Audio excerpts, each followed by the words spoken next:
AICC ಅಧ್ಯಕ್ಷ ಹಾಗೂ ರಾಜ್ಯಸಭೆಯ ವಿರೋಧ ಪಕ್ಷದ ನಾಯಕ ಡಾಕ್ಟರ್ ಮಲ್ಲಿಕಾರ್ಜುನ್ ಖರ್ಗೆ ಭಾಷಣ ಮಾಡಿದ ಸ್ಥಳವನ್ನ ಉತ್ತರಾಖಂಡದಲ್ಲಿ ಹೋಮ ಹವನ ನಡೆಸಿ ಶುಚಿಗೊಳಿಸಿದ ಘಟನೆ ಖಂಡಿಸಿ ಇದೀಗ ಕರ್ನಾಟಕ ರಾಜ್ಯ ದಲಿತ ಸಂಘರ್ಷ ಸಮಿತಿ ಕಲಬುರಗಿಯಲ್ಲಿ ಬೃಹತ್ ಪ್ರತಿಭಟನೆ ಹಾಗೂ ಮೆರವಣಿಗೆಯನ್ನು ನಡೆಸಿದ. ಡಾಕ್ಟರ್ ಬಿಆರ್ ಅಂಬೇಡ್ಕರ್ ಜಗತ್ ವೃತ್ತದಿಂದ ಆರಂಭವಾದಂತಹ ಪ್ರತಿಭಟನಾ ಮೆರವಣಿಗೆಗೆ ನಗರದ ಪ್ರಮುಖ ರಸ್ತೆಗಳಲ್ಲಿ ಸಂಚರಿಸಿ ಮಿನಿ ವಿಧಾನಸೌಧದ ಜಿಲ್ಲಾಧಿಕಾರಿ ಕಚೇರಿಯವರೆಗೆ ನಡೆಯಿತು. ರಾಜ್ಯ ಸಂಚಾಲಕ ಡಾಕ್ಟರ್ ಡಿಜಿ ಸಾಗರ್ ನರೋಣ ನೇತೃತ್ವದಲ್ಲಿ ನಡೆದಂತ ಪ್ರತಿಭಟನೆಯಲ್ಲಿ ಸಹಸ್ರಾರು ಕಾರ್ಯಕರ್ತರು ಕೂಡ ಭಾಗವಹಿಸಿದ್ರು.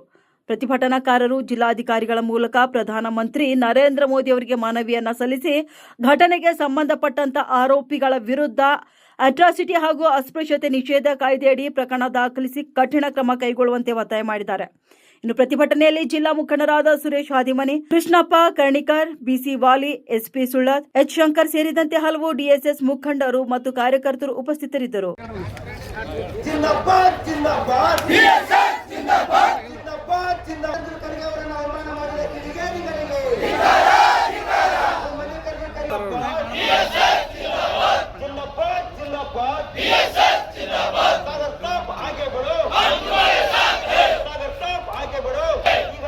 ನಮ್ಮ ರಾಜ್ಯ ಸಂಚಾಲಕರಾಗಿರ್ತಕ್ಕಂಥ ಸನ್ಮಾನ್ಯ ಶ್ರೀ ಡಿಜಿ ಸಾಗರ್ ಸರ್ ಅವರು ಮಾತಾಡಬೇಕಂತ ಕೇಳ್ಕೊಳ್ತಾ ಇದ್ದಾರೆ.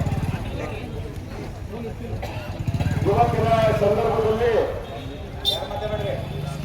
ನಾವು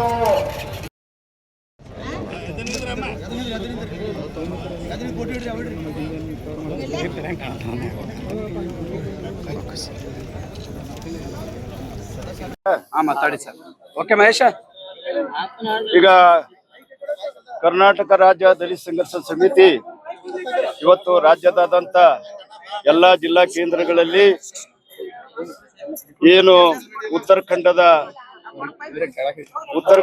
ಅಂದಾನಿಯ ರಾಮಲೀಲಾ ಮೈದಾನದಲ್ಲಿ ನಮ್ಮ ರಾಷ್ಟ್ರ ನಾಯಕರಾಗಿರ್ತಕ್ಕಂಥ ಎಐಸಿಸಿ ಅಧ್ಯಕ್ಷರಾಗಿರ್ತಕ್ಕಂಥ ಮತ್ತು ರಾಜ್ಯಸಭೆಯಲ್ಲಿ ವಿರೋಧ ಪಕ್ಷದ ನಾಯಕರಾಗಿರ್ತಕ್ಕಂಥ ಅತ್ಯಂತ ಹಿರಿಯ ರಾಜಕಾರಣಿಯವರು, ಅವರ ರಾಜಕೀಯ ಜೀವನ ಉದ್ದಕ್ಕೂ ಕೂಡ ಯಾವುದೇ ಪ್ರಿಜುಡಿಸ್ ಆಗಲಿ, ಯಾವುದೇ ಒಂದು ಕ್ಷುಲ್ಲಕ ಗುಣ ಆಗಲಿ ಎಂದೂ ಕೂಡ ಅವರು ಪಾಲಿಸಿಲ್ಲ.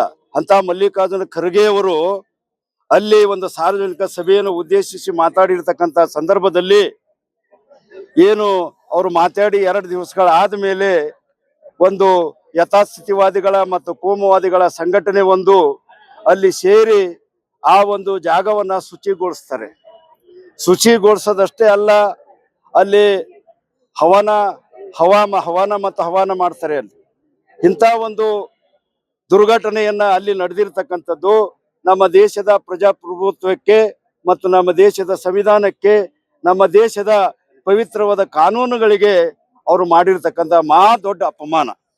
ಆ ದೊಡ್ಡ ಅಪಮಾನವನ್ನ ಈ ನಾಗರಿಕ ಸಮಾಜವನ್ನ ನಾವು ಸಹಿಸ್ಕೊಳ್ಳಕ್ಕೆ ಸಾಧ್ಯ ಇಲ್ಲ. ಒಂದು ಇಂಡಿಕೇಶನ್ ಅದು ಮಲ್ಲಿಕಾರ್ಜುನ ಖರ್ಗೆ ಅವರಿಗೆ ಆಗಿರ್ತಕ್ಕಂಥ ಈ ದುರ್ಘಟನೆಯನ್ನ ಇಡೀ ಸಮಾಜ ವ್ಯವಸ್ಥೆಯ ಒಂದು ಕನ್ನಡಿಯನ್ನ ತೋರಿಸ್ತದೆ. ಯಥಾಸ್ಥಿತಿವಾದಿಗಳು, ಮನುವಾದಿಗಳು ಜಾತಿ ವ್ಯವಸ್ಥೆಯನ್ನ, ಅಸ್ಪೃಶ್ಯತೆಯನ್ನ, ಶೋಷಣೆಯನ್ನ ಪೋಷಣೆ ಮಾಡ್ಕೊಂಡೇ ಬರ್ತಾ ಇದ್ದಾರೆ. ಸಂವಿಧಾನ ಜಾರಿಗೆ ಬಂದ ನಂತರ ಅದನ್ನ ಎಲ್ಲನೂ ಕೂಡ ಅಬಾಲಿಸಿ ಮಾಡಿದೆ. ನಮ್ಮ ದೇಶ ನಡೀತಕ್ಕಂಥದ್ದು, ನಮ್ಮ ಸಮಾಜ ನಡೀತಕ್ಕಂಥದ್ದು ಸಂವಿಧಾನದ ಆಧಾರದ ಮೇಲೆ, ನಮ್ಮ ಆಡಳಿತ ನಡೀತಕ್ಕಂಥದ್ದು ಸಂವಿಧಾನ ಆಧಾರದ ಮೇಲೆ. ಅದು ಸಂವಿಧಾನಕ್ಕೆ ಅಪಚಾರ ಎಸಗಿರ್ತಕ್ಕಂಥದ್ದು, ಸಂವಿಧಾನದ ಫೋರ್ಸ್ಲಿಂದ ಮಾಡಿರ್ತಕ್ಕಂಥ ಕಾನೂನುಗಳನ್ನ, ಕಾಯ್ದೆಗಳನ್ನ ಇವತ್ತು ಮೂಲೆ ಗುಂಪು ಮಾಡಿ ಯಥಾಸ್ಥಿತಿವಾದಿಗಳು ಬಹಿರಂಗವಾಗಿ ಅವ್ರ ಗುಡಿ ಗುಂಡರುಗಳು ಮತ್ತು ಅವ್ರ ಮನೆ ಒಳಗಡೆ ಕಂಪೌಂಡ್ ಒಳಗಡೆಗೆ ಮಾಡ್ಕೊಳ್ತಾರೆ.